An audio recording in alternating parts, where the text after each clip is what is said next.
আজ আপনাদের সাথে আমি শেয়ার করব সম্পূর্ণ নিরামিষ পেঁয়াজ রসুন ছাড়া সয়াবিনের তরকারি, দারুণ স্বাদের। তো এটা বানাতে প্রথমে ভালো করে গরম জল করে সয়াবিন যেরকম সেদ্ধ করা হয়, তবে হ্যাঁ বেশি কিন্তু ফুটিয়ে ফেললে ক্যাতা মতো হয়ে যাবে। আর এখানে যে মশলাটা জিরে, ধনে, ছোটো এলাচ, দারচিনি, শুকনো লঙ্কা হালকা রোস্ট করে গ্রাইন্ডারে গুঁড়ো করে নেব। তেলে আলুটা ভেজে নিচ্ছি নুন হলুদ দিয়ে।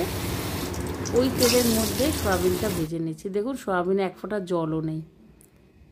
এটা হালকা ভেজে নিয়ে এবার এর কড়াইটা পরিষ্কার করে নিয়ে ওই তেলে তেজপাতা, জিরে, শুকনো লঙ্কা আর আদা পেস্ট দিয়ে তার সাথে একটু হিং, টমেটো কুচি দিয়ে দিলাম, নুন হলুদ, কাশ্মীরি লঙ্কার গুঁড়ো কালারের জন্য ভালো করে মিশিয়ে নিচ্ছি।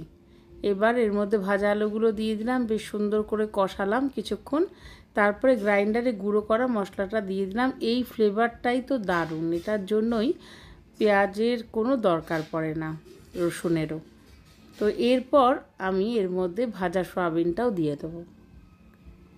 বেশ কিছুক্ষণ আবার কষিয়ে নেব। কষিয়ে নিয়ে একটু গরম জল বা ঠান্ডা জল যাই দিন, একটু গরম জল দিলে বেশি ভালো হয়।